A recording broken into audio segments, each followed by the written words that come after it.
Queridos amigos, que alegria, estamos novamente iniciando o programa Estudando e Aprendendo com o livro Os Mensageiros. Essa obra magnífica da Lavra Mediúnica de Chico Xavier, do espírito de André Luiz.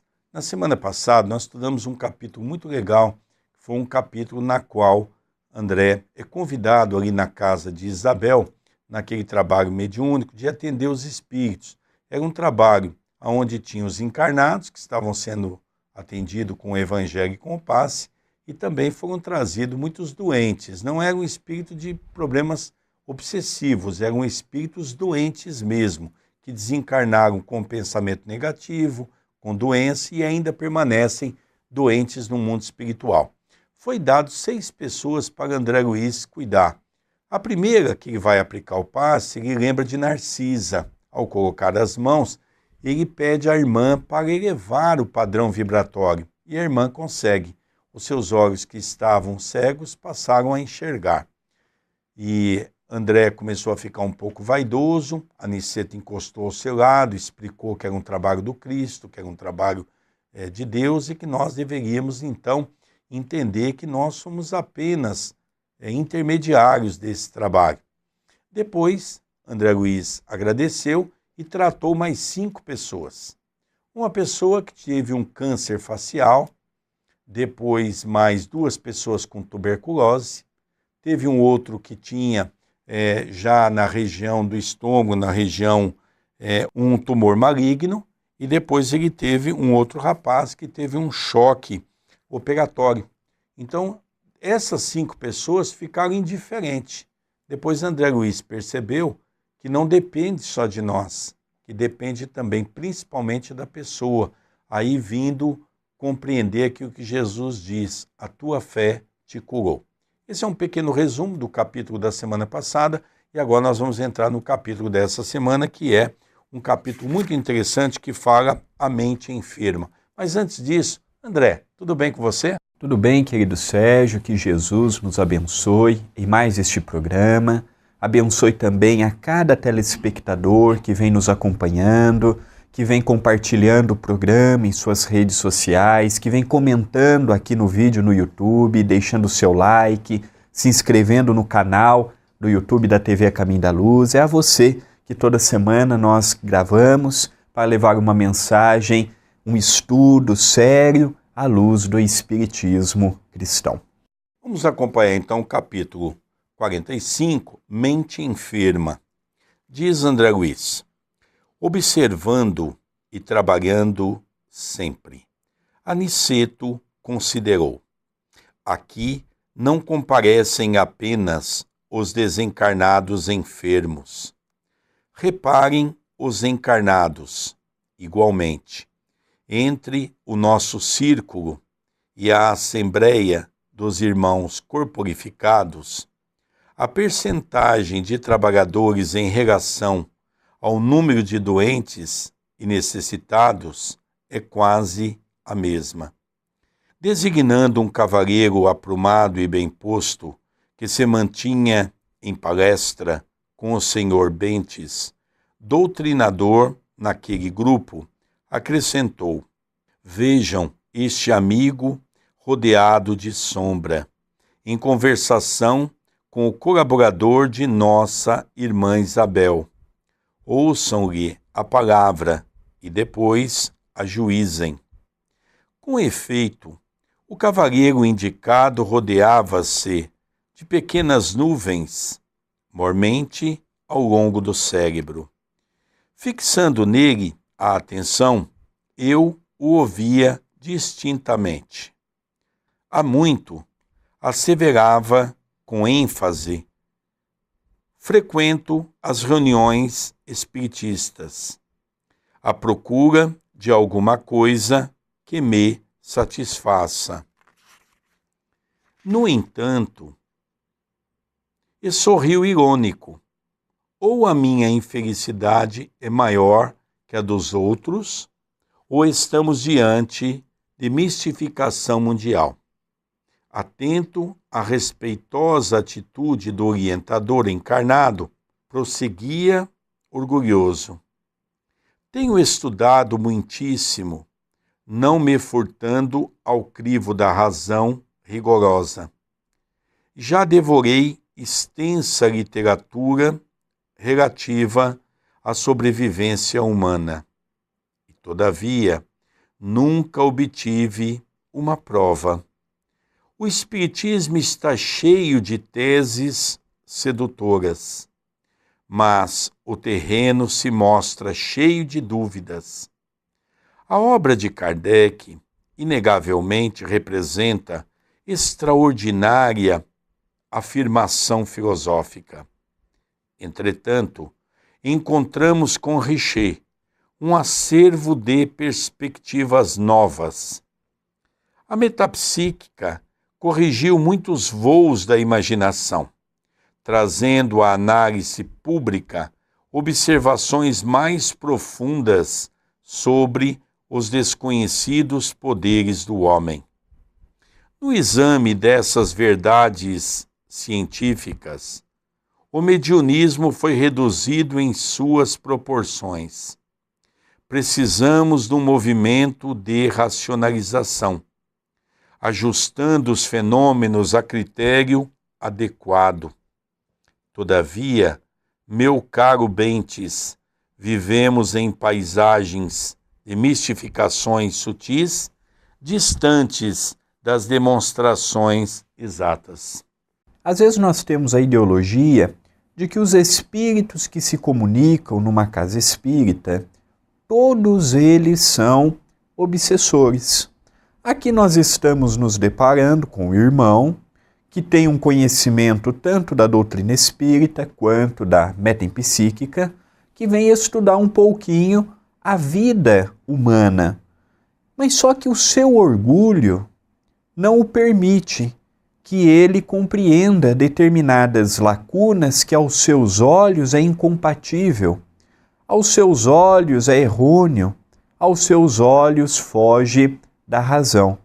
Então nós estamos nos deparando o que vem a ser uma mente perturbada, até mesmo para analisarmos se nós, porventura, também não somos uma mente perturbada, em que permitimos que a extensão das reclamações, a extensão do desânimo, a extensão da amargura, a extensão da má vontade não domine o nosso eu, fazendo muitas vezes com que olhemos para o mundo do aspecto negativista, vendo apenas e tão somente as suas lutas e as suas dificuldades. Então é interessante, André, que nosso telespectador também, é que ele começa falando uma alusão também, que eu acho que vale a pena a gente mencionar, porque Aniceto fala para André Luiz, olha, dá uma olhada nos trabalhadores que aqui estão, os encarnados, que estão corporificados, que estão no corpo, também têm os seus problemas, também têm as suas dificuldades, muitos deles também são doentes. Então essa menção que ele faz já é uma menção muito interessante para que depois possa conversar o doutrinador com Bentes. Numa conversa fraterna, Bentes era um doutrinador e ele tem uma visão assim bastante ampla de vários conhecimentos da área espiritualista, mas ele tem muitas nuvens na sua cabeça, significa que ele tem muitos pensamentos contrários, ele tem uma grande luta, uma grande guerra dentro dele mesmo, e ele não consegue identificar uma coisa de outra. E isso faz com que ele crie uma miscelânea de pensamento e isso faz com que ele tenha muitas dúvidas. Vamos continuar a nossa leitura? A essa altura, o interlocutor, muito calmo e seguro na fé, interveio considerando. Concordo, Dr. Fidelis, em que o Espiritismo não deva fugir a toda espécie de considerações sérias. Contudo, creio que a doutrina é um conjunto de verdades sublimes, que se dirigem, de preferência, ao coração humano. É impossível auscultar-lhe a grandeza divina com a nossa imperfeita faculdade de observação, ou recolher-lhe as águas puras com o vaso sujo dos nossos raciocínios, viciados nos erros de muitos milênios. Ao demais, temos aprendido que a revelação de ordem divina não é trabalho mecânico, em leis de menor esforço. Lembremos que a missão do Evangelho, com o Mestre, foi precedida por um esforço humano de muitos séculos. Antes de morrerem, os cristãos nos circos do martírio, quantos precursores de Jesus foram sacrificados? Primeiramente, devemos construir o receptáculo. Em seguida, alcançaremos a bênção.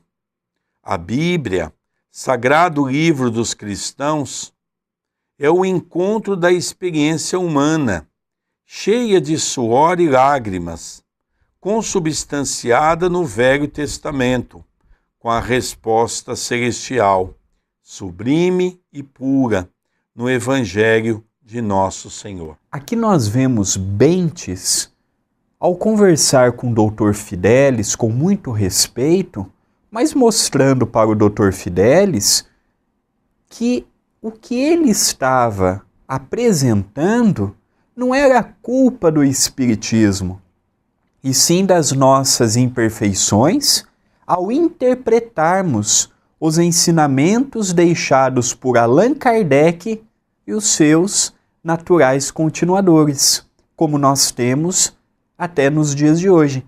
E Bentes, ele é firme no seu posicionamento.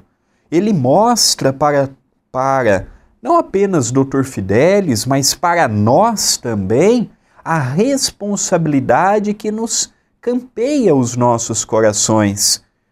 Ao vermos o sacrifício dos primeiros cristãos, ao vermos a vida de todos aqueles personagens narrados no Velho Testamento, é interessante que o Chico tinha este hábito de dizer que a Bíblia Sagrada, ela corresponde o Velho Testamento às perguntas e o Novo Testamento às respostas.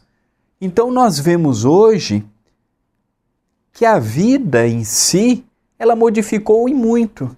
E com este aspecto que a doutrina dos Espíritos nos passam, na atualidade, a nossa compreensão de vida, de mundo, de tempo e de espaço se amplia sobremaneira do que víamos até então. E aqui a gente começa a perceber exatamente o que nós havíamos estudado no capítulo anterior. Porque esta criatura, Dr. Fidelis, é uma criatura que não tinha apenas aquelas nuvens na cabeça, ele se achava saber tudo. E ele não estava ali para aprender, ele estava ali para impor o seu pensamento. Só que ele começou a perceber que Bentes estava muito bem preparado e a argumentação de Bentes era uma argumentação usando a razão, a lógica, o bom senso. E agora nós vamos ver que o Dr. Fidelis já começa a se destemperar, que é natural dos espíritos orgulhosos que não aceita com que outras pessoas possam pensar de maneira diferente da sua. Olha que interessante agora no teor da conversa. Vamos continuar a leitura. O cavalheiro que respondia pelo nome de Dr. Fidelis sorria de modo vago entre a ironia e a vaidade ofendida. Bentes, contudo, não perdeu a oportunidade e continuou. Se todo serviço sério da existência humana é alguma coisa de sagrado aos nossos olhos, que dizer da expressão divina no trabalho planetário? E considerando a essência do serviço na organização do mundo, que seria de nós se um punhado de espíritos amigos e sábios nos arrebatassem a visão ampla de orbes superiores, impelindo-nos para eles, precipitadamente tão só pelo fato de nos dispensarem, como indivíduos, uma estima santa? Estaríamos preparados para a mudança radical? Saberemos o que vem a ser a vida num orbe superior? Teremos trabalhado bastante para entender os divinos desígnios? E a Terra? E as nossas milenárias dívidas para com o planeta que nos tem suportado as imperfeições? Como residir nos andares mais altos sem drenar os pântanos que jazem embaixo? Essas considerações tornam-se imprescindíveis no exame de argumentação como a sua, porquanto não poderemos ajuizar com precisão as correntes generosas de um rio caudaloso, observando tão somente as gotas recolhidas no dedal das nossas limitações. Bentes mostra para Dr. Fidelis e também para nós que o nosso conhecimento ainda não nos faculta termos um conhecimento mais dilatado a respeito de assuntos que ainda não compreendemos. Se nós estudarmos o avanço que a ciência teve, por exemplo, de quando este livro foi publicado na década de 40 para hoje, quantos avanços tecnológicos nós não tivemos aqui na Terra? A vida está em constantes transformações. Transformações para melhor, mas que também nos convida a repensarmos, a analisarmos, a vermos se o caminho em que nós estamos percorrendo vai nos levar com exatidão a um final melhor. É isto que ele procura, é isto que Bentes procura mostrar ao Dr. Fidelis. Só que nós vamos notar no decorrer da história que Dr. Fidelis não estava com os ouvidos de quem quer aprender. Ele era uma mente enfermiça. Quantas não são as vezes que nós somos este Dr. Fidelis? Julgamos saber de tudo, conhecemos tudo, e poucas são as vezes que nós abrimos os nossos pensamentos para uma hipótese que foge do que nós julgamos ser o correto, do que nós julgamos ser o melhor, porque às vezes nós fechamos num pensamento e esquecemos que à nossa volta tudo está evoluindo e que nós também podemos modificar. Podemos não, devemos, para acompanharmos toda esta transformação. E é aqui que nós começamos a perceber da importância da nossa reforma íntima. Essa colocação que o André Luiz, que acabou de comentar, fez é de suma importância. Por quê? Porque eu me lembro de uma revista espírita que tem um assunto muito interessante, porque naquele dia Allan Kardec começou a convidar as pessoas para a reunião, mas não começou a verificar as condições espirituais das pessoas. Por que as pessoas estavam indo na reunião?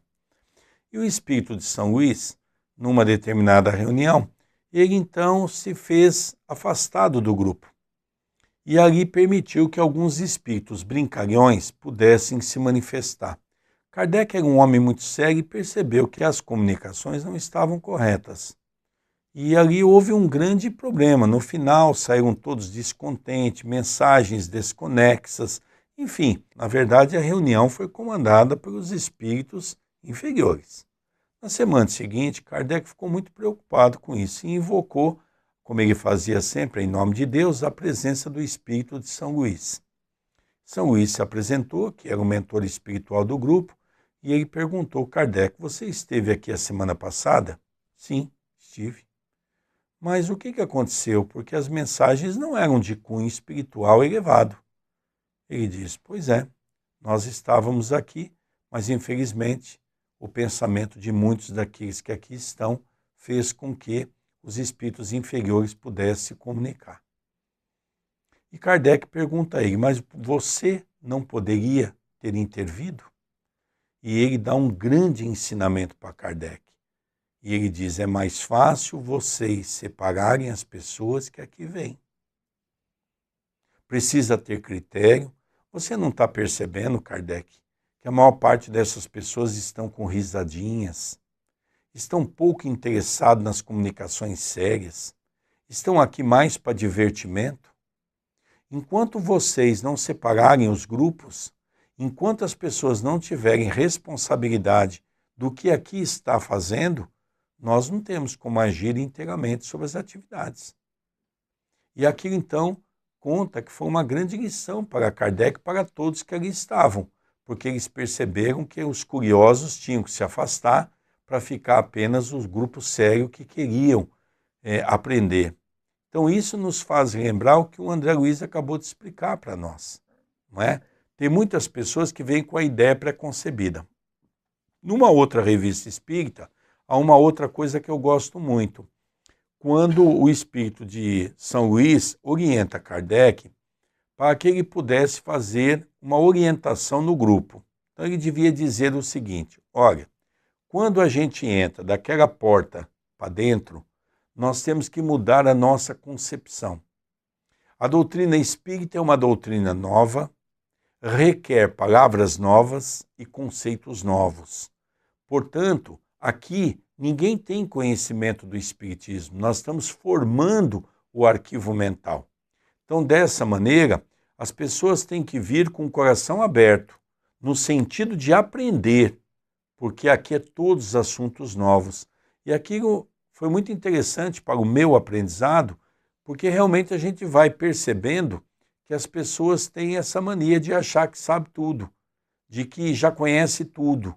Quando nós falamos de espiritismo, estamos tratando de uma doutrina nova e precisamos então ter a humildade de podermos nos postar de forma diferente. Né, André Luiz? Vamos continuar a leitura?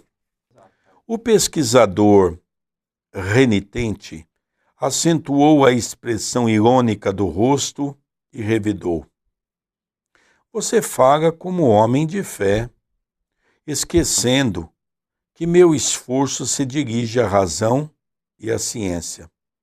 Quero referir-me às ilações inevitáveis da consulta livre, às farsas mediúnicas de todos os tempos. Você está informado de que cientistas inúmeros examinaram as fraudes dos mais célebres aparelhos do mediunismo na Europa e na América? Ora, que esperar de uma doutrina confiada a mistificadores continentais? Aqui nós observamos uma pessoa que questiona, procurando defeito em toda a doutrina.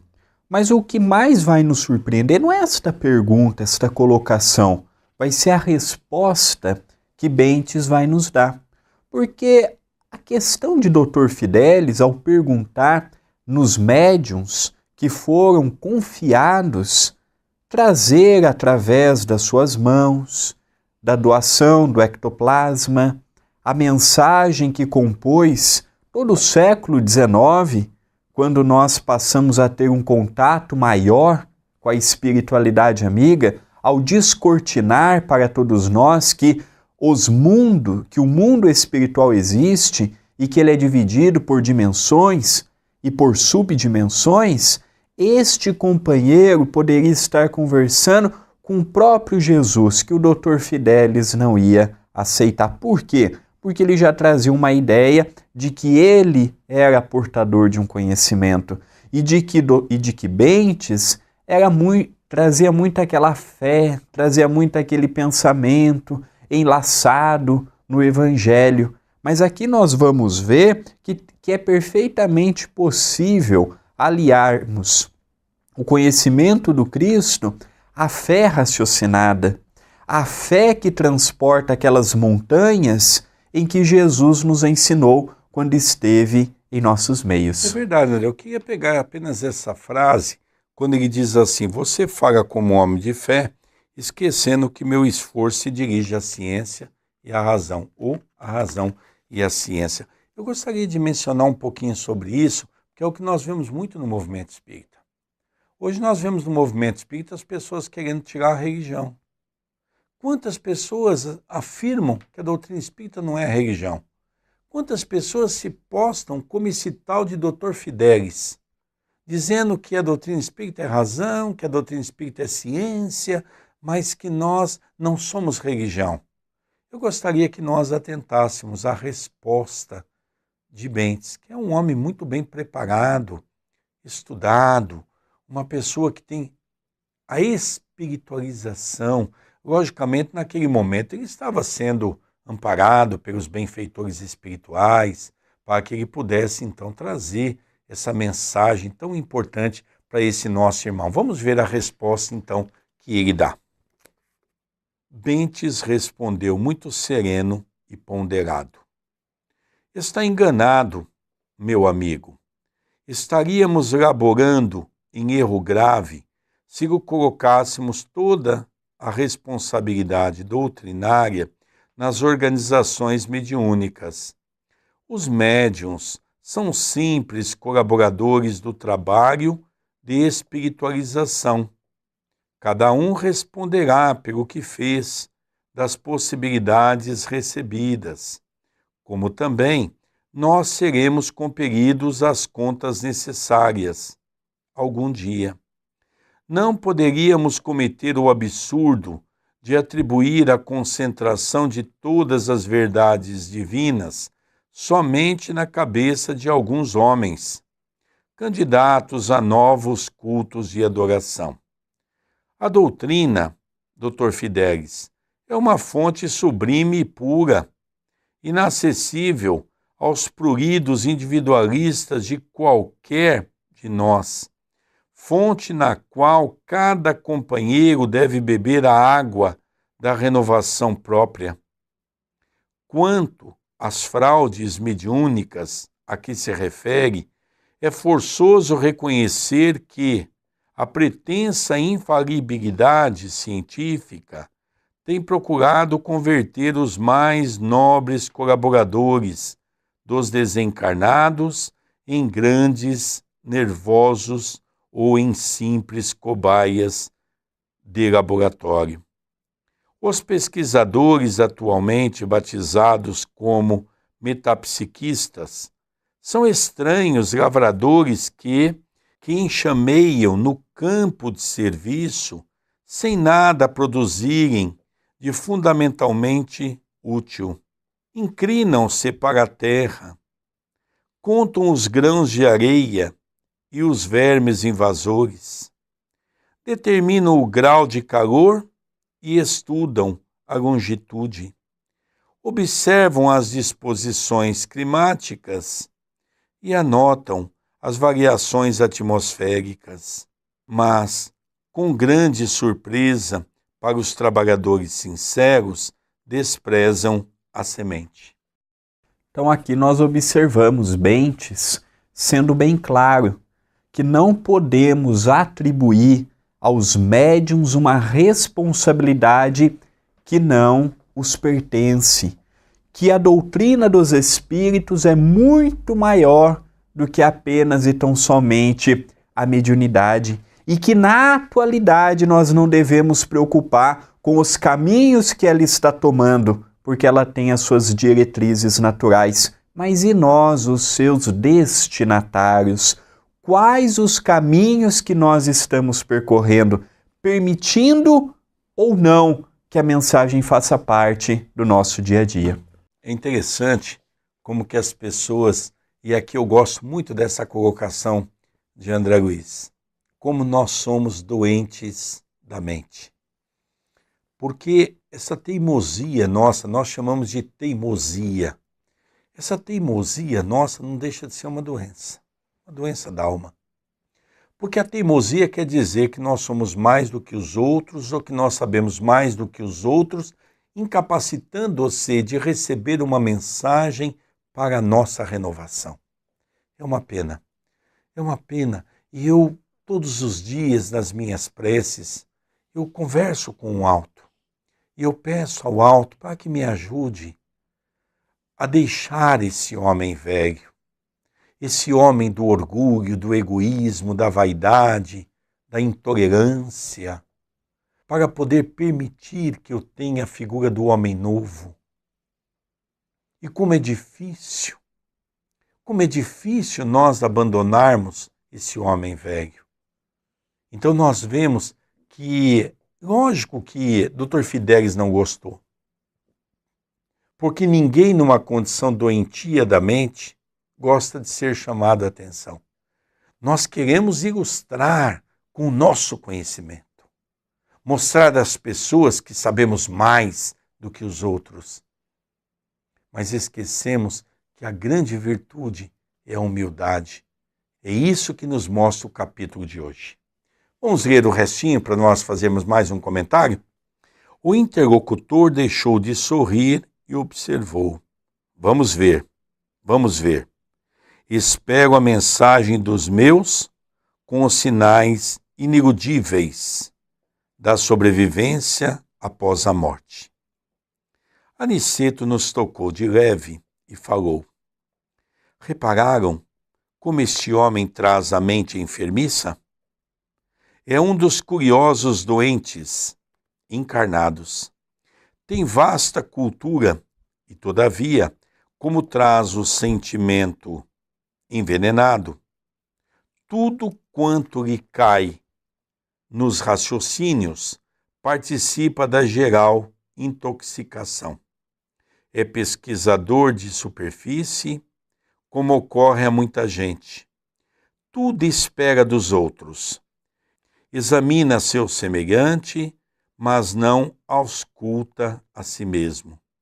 Quer a realização divina sem o esforço humano. Reclama a graça, formulando a exigência. Quer o trigo da verdade, sem participar da semeadura. Espera a tranquilidade pela fé, sem dar-se ao trabalho das obras. Estima a ciência, sem consultar a consciência. Prefere a facilidade, sem filiar-se à responsabilidade. E vivendo no torvelinho de continuadas libações, agarrado aos interesses inferiores e à satisfação dos sentidos físicos, em caráter absoluto, está aguardando mensagens espirituais. Nós temos que tomar cuidado em não nos tornarmos um Dr. Fidelis. E se nós nos detectarmos na condição de um Dr. Fidelis, termos a humildade de reconhecer e procurar a modificação. Porque nós temos que estar abertos à modificação, à transformação, a revermos conceitos. Nós podemos modificar.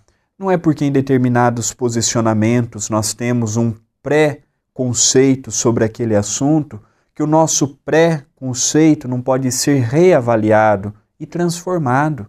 Nós estamos aqui para evoluir.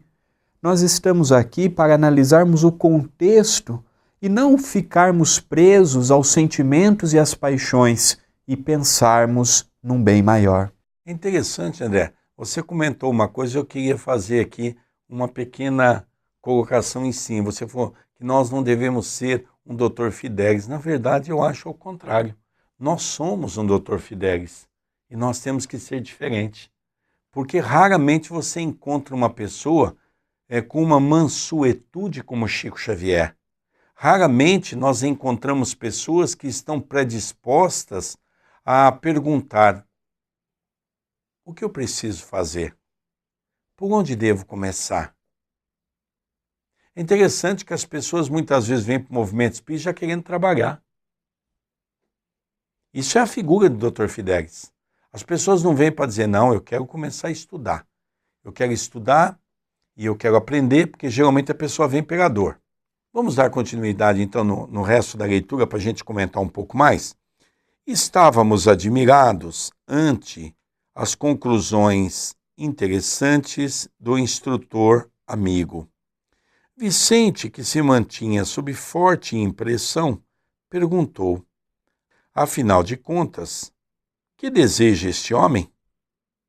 Aniceto sorriu e respondeu: Também ele teria imensas dificuldades para responder. Para nós outros, Vicente, o Dr. Fidelis é um desses enfermos que ainda não se dispuseram a procurar o alívio pelo demasiado apego à sensação. Talvez se perguntasse, como o próprio Aniceto diz, ao Dr. Fidelis, o que ele deseja, nem ele sabe. Ele está em busca, não é do conhecimento, mas ele está em busca de procurar sempre que o outro está equivocado, que o outro tem que rever conceito, e ele está esquecendo que ele também tem o que modificar e tem a necessidade de transformar. Então esta colocação que Aniceto faz é muito lógica. Quantas são as vezes que nós estamos em busca de algo que não sabemos nem o que queremos? Se alguém perguntar para nós, André, o que você quer? Geralmente é coisa da matéria. É um carro novo, é uma casa maior, é a quitação de uma conta. Tá, isso no mundo material, mas e espiritualmente? Você pagou a conta, você tem a sua casa maior, você tem seu carro novo, e aí? Acabou seus sonhos? Só isso que rodeia a tua vida? Só o mundo material, que é um mundo passageiro de algumas décadas? É isto que ele mostra para todos nós, a necessidade de começarmos a pensar maior, de que a nossa vida não constitui apenas dos momentos que aqui estamos, e de que o conhecimento tem que ser bem empregado, porque um conhecimento também pode ser um conhecimento morto. Eu muito sei, mas não o aplico bem aplicado. É interessante, eu gosto muito de estudar, por exemplo, essas questões, porque, na verdade, quando eu me coloco no lugar desses personagens que André Luiz descreve para nós conseguimos enxergar claramente e perfeitamente nós na figura de Dr. Fidelis. Enquanto a gente vai estudando, diz assim que Deus nos deu uma boca e 2 ouvidos, e o ouvido nosso é mais perto da boca para que a gente fosse o primeiro a ouvir. Então eu procuro sempre estar ouvindo, sempre estar meditando sobre essas questões. E me pego, por exemplo, na figura sempre do Dr. Fidelis, sempre com aquele ar de achar que eu sei mais do que os outros. E, na verdade, tem aquele dito que diz que quanto mais sei que nada sei. A Terra é uma escola, onde a cada dia, cada um de nós vamos aprendendo novas lições. Mas para aprender novas lições, eu tenho que permitir abrir o meu cérebro. Dar a oportunidade para abrir uma pasta nova para um conhecimento novo. É interessante que eu sempre falo nos nossos cursos da Casa Espírita que nós precisamos, no tocante ao Espiritismo, acabar com aquela ideia do achismo. Se você acha, é porque você não tem certeza. E se você não tem certeza, você não pode falar em nome da doutrina. Procure pesquisar, procure saber, procure se informar, porque tudo nós temos, tanto no campo filosófico, científico e religioso, está tudo ali. Então nós vemos hoje, por exemplo, essa figura do Dr. Fidelis, que eu vejo também muito no movimento espírita, pessoas que não acreditam que a doutrina seja religião, mas a doutrina espírita como razão e como ciência, razão na parte filosófica e ciência como científica.